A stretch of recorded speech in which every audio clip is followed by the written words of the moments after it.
Hello, Curran here. I'm here to talk about interactive graphics with JavaScript.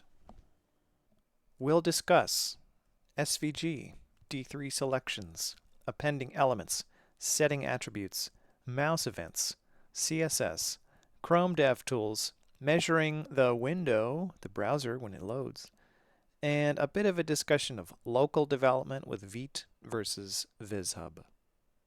Ultimately, we're going to want to build interactive data visualizations with JavaScript and D3. But before we do that, I want to do sort of a miniature version of that. And that's going to be just a circle on the screen that follows the cursor around. Here we are in our Vite project from earlier. I'm going to start up the dev server by running npm run dev. And here's our running program. In a new terminal tab, I'm going to take a look at these files in Vim. I'm going to use the nerd tree plugin. Oh, forgive me, I haven't installed that. I got to install nerd tree real quick. NerdTree is a super cool Vim plugin that lets you look at files and folders on the side. Just gotta copy paste this one. There we go. Oh man, I gotta install Git too. Might as well. Alright, so now I'll paste those commands. I'll restart Vim. And now NerdTree is available. Alright, here's our main.js from earlier. We're just importing select from D3 and console.logging select. Now remember, what we're trying to do here is make a circle on the screen that follows the mouse around. To do that, well, first we have to make a circle on the screen. How do we get a circle on the screen? Well, let's take a look at index.html just to get oriented. And oh, here I can change the title. I'll call it mouse follower. We can see here that there is a div on the page with an ID of app. This is a pretty typical pattern where the JavaScript that gets loaded here will dynamically inject stuff into this div at runtime. We can do that by selecting with D3 select that div with an ID of app. In D3, selections are one of the primary concepts, and this lets you manipulate DOM elements. When an HTML page gets run in the browser, it creates what's called the document object model, DOM, and that's a tree data structure of elements, which are corresponding to tags in the source code here. So the body element is a DOM node, meaning a node in the tree data structure, and this div is also a DOM node. It just happens to have this attribute called ID set to the value app. So we can select that app using this here selector string. This is a selector string. It's independent of D3. It's sort of a DOM standard, if you will. This hash character here tells the selector string to look for an ID that matches whatever comes after it. So when this runs, we will have a D3 selection of this div. So wait a minute, how we're going to get from a div to a circle on the screen? Well, we're going to create an SVG element and put that inside of the div, and then in that SVG element we're going to put a circle element, and that is what will draw the circle. SVG stands for Scalable Vector Graphics. Vector graphics means that you define the geometries of the graphics rather than which pixels are which color. What we want to have happen here is an SVG element to appear here as a child of this div. And then inside of there, we're going to put a circle. But I'm not going to write it in the HTML because that way it'll be static, it'll be fixed. The most flexible way of doing this is to append an SVG dynamically to our app div. Append is a method on D3 selections that will mint a brand new DOM element with the given tag name, in this case SVG, and it will add that brand new element as a child of whatever it was called on. And .append returns a new selection of, in this case, that SVG element. Therefore, we can make a variable and store that selection for later reference, like this. Let me save this file and see what happens when it runs. We don't see anything, but if we right-click on the screen and click Inspect, now we can see these DOM elements. And you can see that, in fact, an SVG element has been newly minted and appended as a child of our div that has ID of app, which itself is a child of the body element. And did you know that in the Chrome DevTools, which is what this is, you can actually edit this as HTML right here? This is a useful way to preview what happens. I can make a circle element and set CX, which is the X position, to, 50. Let's set CY to 50. And it should show up as soon as we set the R attribute, the radius. And then if I click away from there, see the circle shows up on the screen. What I've done here is use the Chrome DevTools to append a circle element to our SVG element and set its attributes of CX and CY and R.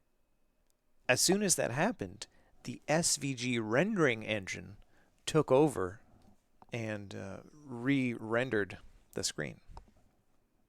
And by the way, you can hover in these elements here in the inspector of the Chrome DevTools, and it will highlight the bounding boxes of those elements. But anyway, the task before us is to do that same thing with JavaScript now. If we want to append a new circle to our SVG, all we have to do is say svg.append circle, like this. And we could save that in a variable called circle.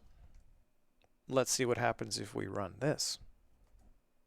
Alright, the circle is there inside the SVG, but it just doesn't show anything because we haven't set the attributes.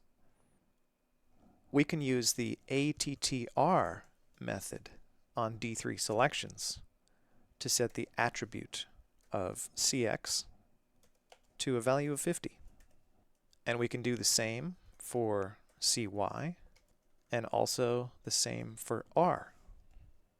When we run this, our circle shows up. Okay, part 1 is done. We're drawing a circle. Now let's move on to part 2, which is making the circle follow the mouse. When I move the mouse around here on the screen, the code doesn't know about it because it's not listening for that event. With interactive systems, there's this notion of an event. Every time the mouse moves like this, an event is fired. And at that time, any registered event listeners will get notified that that event has happened. So what we need to do is define our own event listener on the right event to get notified when that event happens so that we can run some certain code. That code will eventually move the circle around by adjusting the values of the CX and the CY attributes. For this sort of thing, it's best to just Google it. And MDN is hands down the best source for documentation on web stuff in general. All right, we're looking for the mouse move event. We need to now decide at what level of the tree do we want to listen for those events. I think it makes sense to listen just on the SVG itself. To do that, we can say svg.on, another method on D3 selections, mouse move, the name of the event, and then we can pass in a callback function, which is a function that gets invoked every time that event gets fired. I'm using ES6 fat arrow syntax for defining a function. This older syntax would also work if you wanted to do that, but this is the more modern way. I just want to check to see if this function is even getting called at all. So I'll just do a console.log mouse moved. When we run this and go over to the console tab in the DevTools and move our mouse around, sure enough, mouse moved gets printed out. Amazing. All we need to do now is figure out the X and Y coordinates of that mouse event and sort of transfer them onto the circle. You know, we do get access to this event object that we can log out to the console to inspect. I wonder if there's something like event.x. I'm not sure. See, we're getting these mouse events, and it's got all these various properties. There's client X and client Y, layer X and layer Y, screen X and screen Y, and then there is just X and Y. I think we can use those. All right, so we can isolate event.x and event.y. Now it's just going to output those coordinates. And you know, we can just take this logic here and put it inside of this event listener, and we can put event.x as the value for cx and event.y as the value for cy. When we run this and move the mouse around, now the circle follows the mouse. Amazing. All right, we got it to work. That's what I would call a POC, a proof of concept for this idea of the mouse follower. Now, I would like to take some time to clean up this solution, make it nice, and refactor the code so that it's nice and clean and sustainable as an interaction pattern that we can build off of.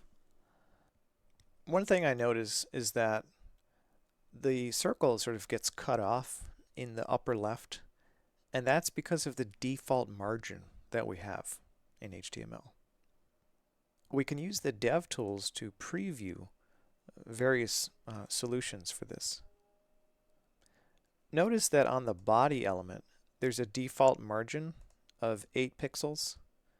We can override that by setting the margin to 0. See, now the circle goes flush to the edges in that corner. For some, this may be your first taste of CSS. CSS stands for Cascading Style Sheets, and it's a core technology for the web. When you change CSS, you change the style of the DOM elements. And style encompasses all sorts of stuff about the visual presentation of things on web pages. Layout is one of these things, so like the grid layout or horizontal, vertical boxes, that's all CSS. Margin and padding around elements, that's all CSS. Fonts, font sizes, color, all of this is just styling. What I've done in the DevTools here is change the styling of the body element. And check out what it did. It actually put a style attribute on the body element that sets the margin to 0. This is called inline styles or inline CSS. We can edit our index.html to do the same. I could just, copy paste that generated stuff into the style attribute of the body to give it a margin of 0. And that should work. If I refresh, yeah, sure enough, there's no margin.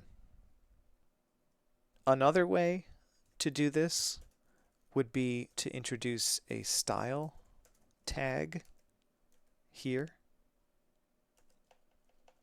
and then put the actual CSS in here. And that looks something like this. We open up a block of CSS that has the body as a selection. And by the way, the syntax here is the same. It's a selector string. It's the same as what's used in D3 selections. It's also used in CSS. We can set the margin to 0 like this. Or, since this is a Vite project, we could put this in a CSS file. And style.css comes with the Vite boilerplate. I'm just going to delete all that other stuff, and we just put our CSS in here.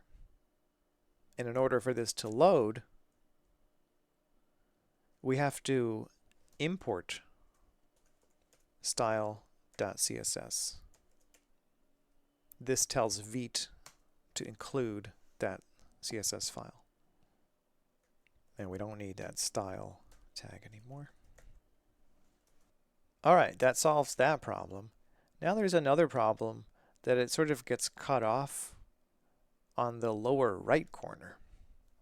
We can see what's going on by right-clicking and inspecting this element, and we can see that the bounding box for the SVG is only this big. It's tiny.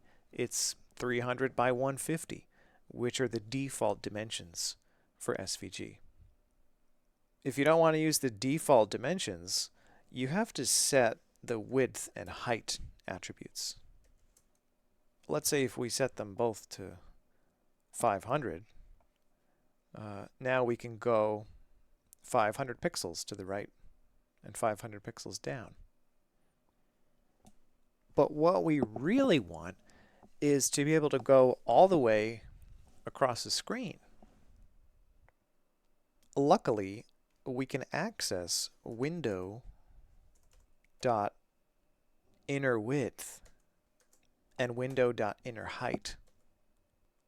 Window is kind of a strange thing. It's a global object that is provided to you by the browser that has all sorts of stuff on it.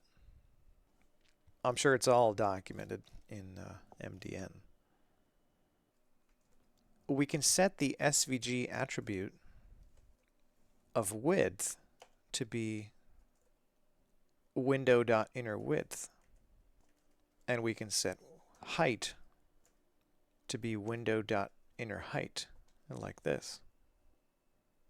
Now we can move the circle all across the screen. Oh, but we have another issue, which is these darn scroll bars. That can be solved also with CSS. Overflow hidden. Yeah, now we can move the mouse all over the screen and the circle will follow and it won't get cut off and there won't be any scroll bars that we don't want. All right, there we have it. That's our first interactive graphic with JavaScript. The last thing I'm going to do here is migrate that into VizHub so that I can work in VizHub from here on out. Over in VizHub, I'm going to create a new viz by forking from the D3 starter. I'll rename it to be mouse follower simple. All right, we got mouse follower simple. Got some old stuff in here that I'm just going to delete. In index.html, we have a place that we can put CSS. So I'm going to grab our CSS and paste it right in here. Let's keep this script tag because that pulls in D3. Our body is empty, but it should have that div.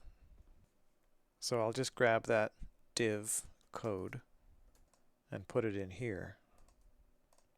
In Vite, pulling in the script looks like this, but in VizHub, it pulls in bundle.js, which gets generated automatically from index.js. So I can just copy all the JavaScript that we wrote and paste it here in VizHub, which unfortunately doesn't support importing from CSS yet. And there it is. It works. One last thing I do want to do is move this CSS into a new file called styles.css. I'll just paste it here. And then from index.html, we should pull in that CSS file.